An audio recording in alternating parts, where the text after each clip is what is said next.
Good evening and thank you for joining us. I'm Amaya Norman. And I'm Trenton. Residents in a Victoria neighborhood say they are concerned with a pack of dogs they're calling dangerous. We spoke with a woman who had been attacked by these dogs recently. She explains to us the loss she faced from the attack. Here's more. Residents on Jacker Street say they're living in fear, avoiding one home they claim is overrun by a pack of aggressive dogs. I got up this morning and my little dog was the first one out. And about to come outside, the lady next door to me, she was screaming and screaming. And I said, what's going on? And she said, the dogs are attacking. The dogs are attacking. And I said, what is it? She said, little boy, I ran around the house. And it was my little dog, my little brown dog. Raquel says she's still heartbroken after losing her pet. And she's not alone. Neighbors say this pack has been terrorizing the area for more than a year. We call the dog pound. It's been out here. Many trucks been out here. The law been out here so many times, a whole year, and nothing has been done, nothing at all. And there's people that walk through here in the evening, young kids after school, and they attack everyone that walks through here. Neighborhoods say the city hasn't done enough to fix the problem, despite repeated complaints. I'm hurt and I'm mad because it took a whole year for them to do something. Every night we get attacked by these dogs. They jump over this fence, they go under the fence. I mean, you're talking about 28 dogs in one house. There's no way. Many are now avoiding Jacker Street altogether, hoping the city will finally take action before someone else get hurt. Neighbors claim authorities are expected to be at the property Monday morning to pick up some of the dogs. There are conflicting reports, but about what will happen to the dogs once they are removed. And a person is in custody after a shooting on Lincoln campus. One person is dead and 6 others are hurt during a homecoming event Saturday night in Chester County, Pennsylvania. Police say the gunfire broke outside the school's International Culture Center around 9:30 p.m., sending crowds running for safety. A 25-year-old man was killed and 6 others were wounded, but are expected to survive. Investigators say multiple shooters may have been involved as the investigation continues. I'm also going to confirm what we said last night, that we have one person in custody. He was charged with carrying a concealed firearm. His name was Zacchaeus Morgan Thompson. We'll get you the spelling of the name later. He's been charged with carrying a concealed firearm without a license, and he is currently being held at Chester County Prison on $25,000 cash bail. I cannot confirm, however, right now at this time, whether or not the gun that was found on him was used in the shooting. We have further things to do before we can confirm or deny that. They're asking for the public to come forward with any information, including pictures or video from that night, to help piece together what happened. And the price of your steak and burger is getting more expensive as several factors have impacted the cattle and beef industry. The main issue, lowering numbers of cattle and a threat approaching Texas from the south. Here's more. Where's the beef? That's a question consumers are asking as beef prices reach record highs, according to a Fox Business report. U.S. ranchers may not have the answer, as the country has the lowest cattle inventory in 70 years. The Bureau of Labor Statistics Consumer Price Index report in August showed a price hike over the past year, with ground beef 12.8% more expensive and steak prices 16.6% higher than this time last year. Severe drought in many of the top cattle-producing states, including Texas, impacted foliage growth for livestock, forcing ranchers to decrease herd numbers. Also, with the threat of New World screwworm in Mexico, cattle trade has been shut down at the southern border, further limiting cattle count. A new development could stop the spread of screwworm before the infecting insect reaches the U.S. An MSN report says a plant once used to control a fruit fly population is now being repurposed for screwworm flies and could be open by July 2026. The U.S. is contributing to that Mexican plant as well, reportedly investing $21 million to the facility as both countries look to eradicate the threat of screwworm to the global cattle market. The results could be devastating if it crosses the border into Texas. Now let's go to Jacob Lozano with a first look at our forecast. Now, Jacob, I hear there's a front on the way Tuesday, but what can we expect before the front? That's right, Amaya. We are getting a little front here on the way here, and it's actually going to be cooling us down quite a bit. But we are getting a little bit of fog in the morning as well as some warmer temperatures before that right now. So by 2 a.m. we'll start to get a little half-mile visibility here in Victoria right along the 59 corridor and actually start to enhance a little bit bigger there by 5 a.m. Monday. And it looks like it's going to be lingering for quite some time here, right around 9 a.m. to 10 a.m. We'll start to see it begin to fizzle out there and still a little bit of remaining pockets there by 11 a.m. on Monday. But temperatures tomorrow morning is going to be a little bit more on the humid side, 64 degrees for us to start our day, and temperatures are going to be right around the 90s once again. But we do have another frontal system on the way, and this one's going to pack a little bit of a punch. We'll be talking about that coming up in the full weather report. Trenton? Thank you, Jacob. Well, Hurricane Melissa, now a powerful Category 4 storm, is closing in on the island of Jamaica, and residents are preparing for the worst. In Montego Bay, many residents spent the day boarding up and sandbagging homes and businesses. The hurricane's outer bands are already bringing rain and wind to the island, but that didn't deter people from getting out to stock up on supplies, grabbing water and food items at local markets. In the historic coastal town of Port Royal, some residents worked to secure fishing boats, while others fortified windows and doorways. Authorities are warning of potentially catastrophic flooding and a high storm surge as Hurricane Melissa continues to intensify. This as concern for what the storm may bring takes hold. The Victoria County Commissioner Court will meet Monday at 10 a.m. inside the Victoria County Courthouse, room 241. On the agenda, several key items, including a state assist airport development grant agreement and a discussion on software design to help protect the health and safety of county residents. Commissioners are also expected to review other county businesses during the meeting. For more local news, content, weather, and sports, come to our website, crossroadstoday.com. And if you see news happening, let us know. Call the number on your screen to contact our newsroom or email us your tips at staff@crossroadstoday.com. The government shutdown is causing turbulence for travelers. Staff shortages, delays, and safety concerns are mounting at airports nationwide. Coming up. And taking a quick look at Hurricane Melissa there, 145-mile-per-hour winds. It's a Category 4. It's going to be Category 5 here within the next couple of hours, and it's looking like it's going to be a very big problem there in Jamaica. But we've got a frontal system on the way. We'll be talking about that.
As the government shutdown stretches into day 26, it's putting a strain on air travel.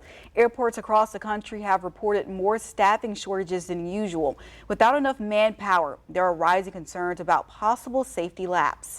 In addition, thousands of flights were delayed Saturday and more than 500 were canceled. Jen Sullivan has details on what's causing the staff shortages, what travelers can expect during the shutdown. Thousands of flights have been delayed this weekend as airports across the country deal with staffing shortages. There's going to be a lot less people coming in as people are going to be running out of money. Oksana Kelly is a TSA agent in Orlando. Right now, she's not getting paid because of the government shutdown. Yet she still has to show up to work because TSA agents and air traffic controllers are considered essential employees. But many are having to call out sick because they say they simply can't afford to pay for things like gas or childcare costs. If I have nowhere to leave my kids, how am I going to come to work? According to flight tracker site FlightAware, more than 5,000 flights were delayed Saturday. More than 500 were canceled. Many of those delays are being blamed on staffing shortages. We've gone up as high as 53% of the delays have been because of staffing shortages. And that number moves every single day. It's frustrating some passengers. I'm flying today on sheer faith. They probably just need to come to an agreement and reopen the government. Since the shutdown began October 1st, more than 250 FAA facilities have reported staffing problems. That's more than 4 times the number reported during the same period last year.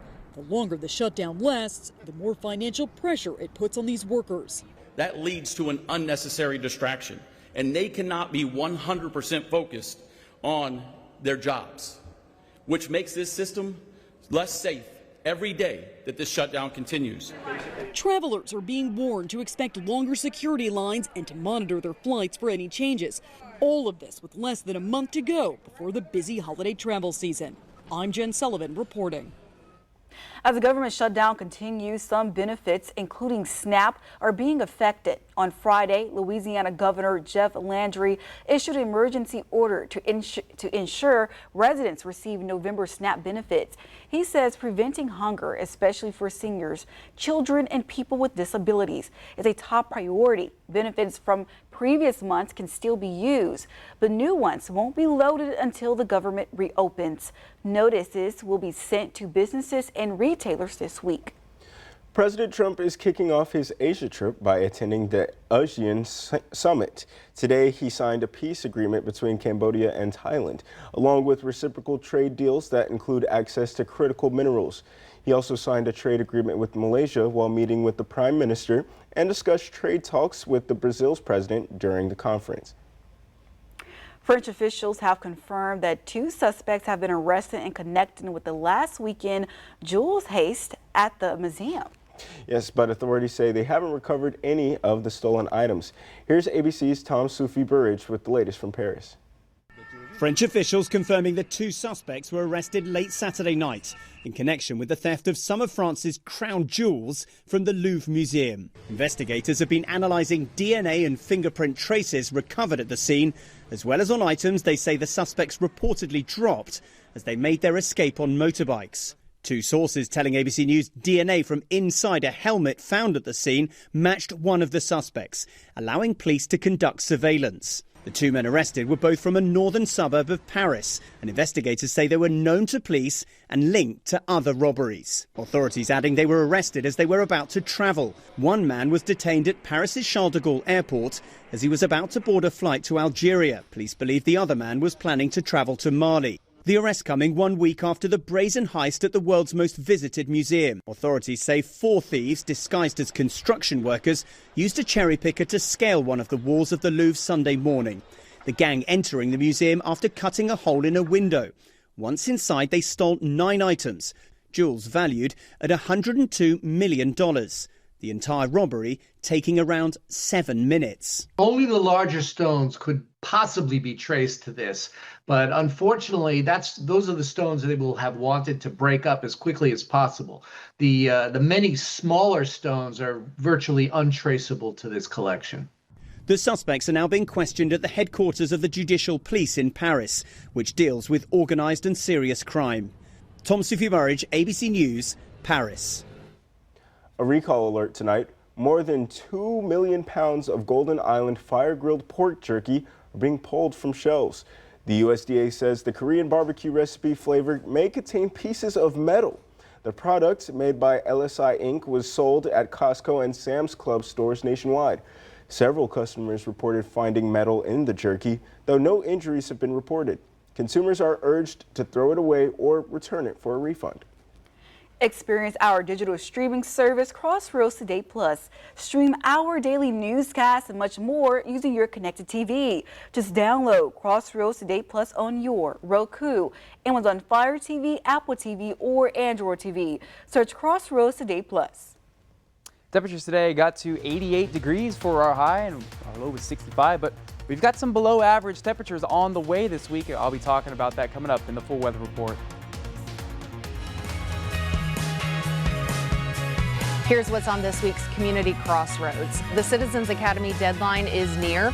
A basket raffle benefits veterans, turkey trot training, and Friday football greatness. And with only 3 seniors we were losing, I knew we would come back, potentially get the state and win the thing. Because Terry Bussey told Bryce Ullman, our quarterback, after that game, next year's your turn, go win state.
Well, Crossroads, a bit warm. I know the mugginess is returning. We got that southeasterly flow back in. That's why we're going to have a little bit of fog in the morning.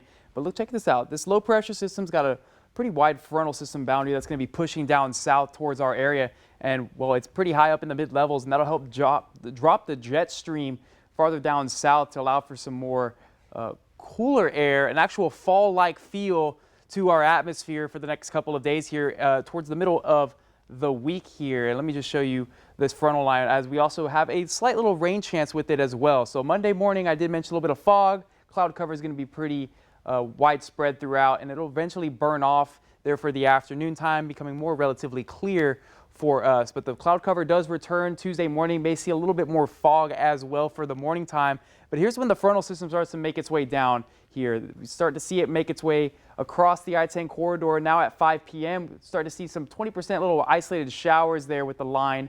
It's going to be taking a pretty big impact here for us wind-wise, as well as significantly dropping our temperatures. So about 5 p.m. Tuesday, that's when that front line will actually make it down there, and by 10 p.m. start making its way past Nueces County, past Corpus Christi, as well as extending back out into the Gulf of Mexico there. 73 degrees for tomorrow morning, or excuse me, Tuesday morning, and this is when we start to see a little bit of a shift here within the temperatures. 88 degrees by 12, and here we go by 3 p.m. here Tuesday, 93. It's going to be still relatively warm, 95 there in Goliad.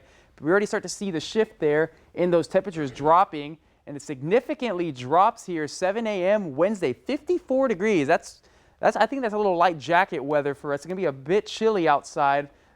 Finally get that fall feel like I had mentioned. 53 up in Gonzales, 54 out in Wharton. Still in the mid to upper 50s along the coastline. That northerly breeze is really going to be kicking in there for us here when that frontal system moves on in. And let me show you, there's the front line by 2 p.m. and it really kicks in here by Tuesday 4 p.m. 22 mile per hour, 24 mile per hour winds there in Nixon, close to 30 mile per hour gusts here for Hallettsville. And there's the front line really extending down by 6 p.m. here based off this model. So 60 mile per hour winds going to be a little bit of a windy night for us with the frontal system moving through. And it's going to continue to be a bit windy here for the morning time here. 20 mile per hour winds here Wednesday morning at 11 a.m. So winds will be picking up Tuesday afternoon, extending back into Wednesday for 20 mile per hour winds for us with 30 to 35 mile per hour gusts. Foggy conditions in the morning get to lead to sunny skies in the afternoon for us. We're going to be seeing those foggy conditions as well. Should be burning off by 10 a.m. to 11 a.m. here for the morning time, so do be careful. Make sure you got those low beams on when you're driving out towards wherever you're going for work and for dropping off the kids at school. Sunny skies in Port Lavaca, however, in the next 7 days, temperatures will be nice and cool for once, except the first 2 days here, Monday and Tuesday. We got to get through 90-degree temperatures before the front moves in. 20% chance for some rain. Some very windy conditions there for that, but look at that 40s back in our forecast here. It's been quite some time, so get that jacket ready. Now don't forget to scan the QR code for more news, weather, and sports. And speaking of sports, we got Ray. Thank you, Jacob. Kickball fever hit Schulmer and Vickers Elementary. We're talking big plays, fast runs, and hometown pride. Catch the action and the final score coming up next in sports.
Among the handful of fall sports in the crossroads from our local athletes, one important inner-city school rivalry match stands out. And surprisingly, I'm not talking about the Battle of the Boot, but I'm talking about some fun kickball action with our little ones.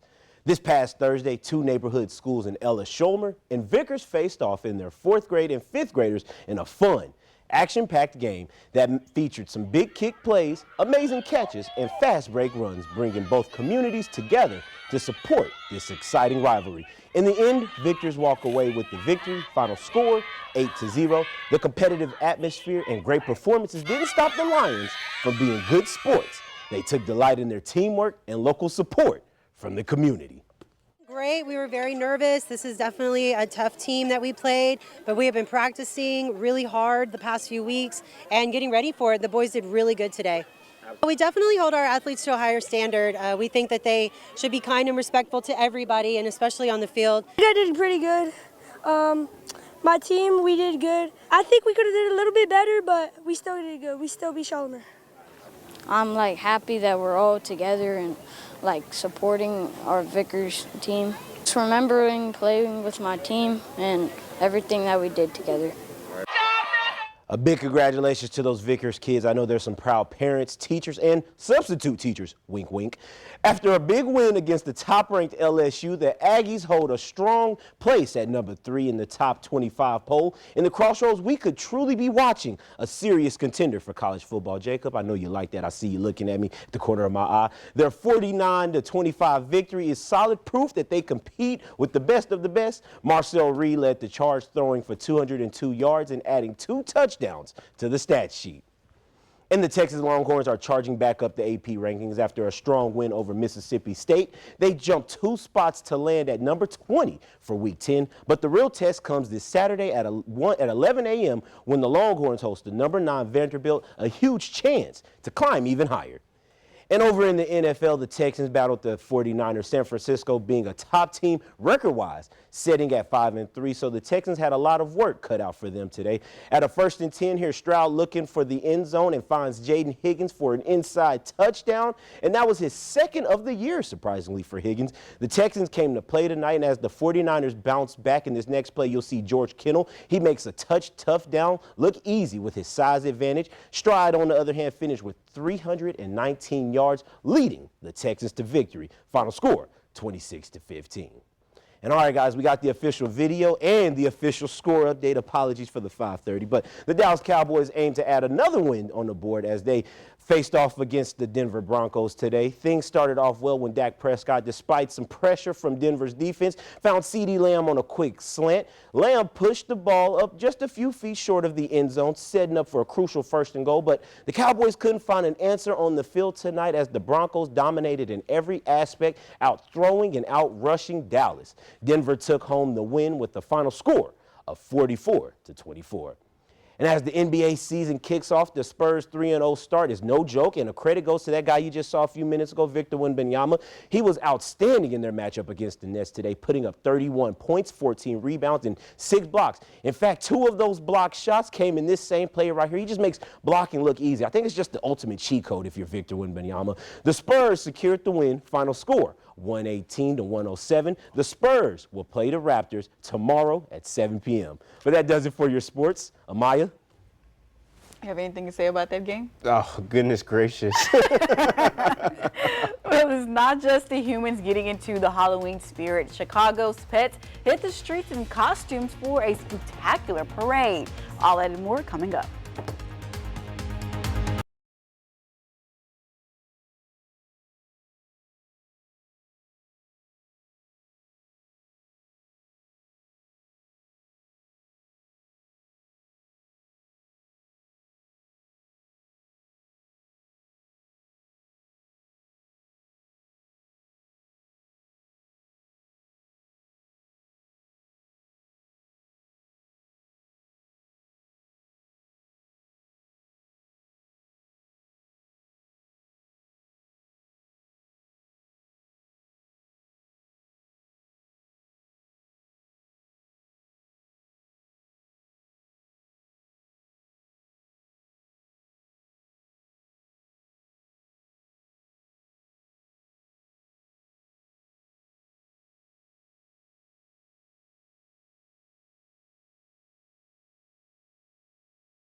Less than a week away, and it's not just people who get excited for the holiday.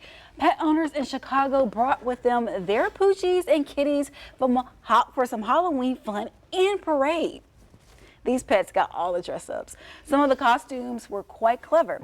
One dog was dressed as a crew member with Trader Joe's, while others were in costumes from panda bears to a starring role in Back to the Future. Yeah, there was a costume contest, and all of the proceeds from the day went to an animal support group called Paul's Chicago. Wait, that was a bathtub, wasn't it? I think so. The honeybee, bumblebee. Oh my God, so adorable. Yeah, that's a really cool You know parade. what? I need to see where I'm going to dress my dog up for Halloween. I don't know yet. You don't have your costume yet? I have my costume, but she needs a costume. Running Last out year of she was time. the cowgirl. I don't know what she might be the Cookie Monster this year. She might be the Cookie Monster. But how's the weather going to be looking like for this week, Jacob? Well, it's going to be a bit warm. We got a little bit of fog in the morning tomorrow, but temperatures will be 90 degrees before a nice frontal system moves in and actually really cools us down here. Talking 74 for the high, 70 there on Thursday, but look at that, some 40s there. So it'll be quite cool. We get to bring that nice little jacket, but do be aware Tuesday and Wednesday when the front does move in around 5 p.m. Tuesday, it's going to be a bit windy. Now, I'm excited that. Do you not see the 70? Yeah, on Halloween. Yes, I'm excited. So, Absolutely. hey, well, We needed that. But thank you for joining us, and remember to subscribe to our YouTube channel, Crossroads Today, and join Carolina Strain and Parker Cox for 25 News Now Sunrise at 5.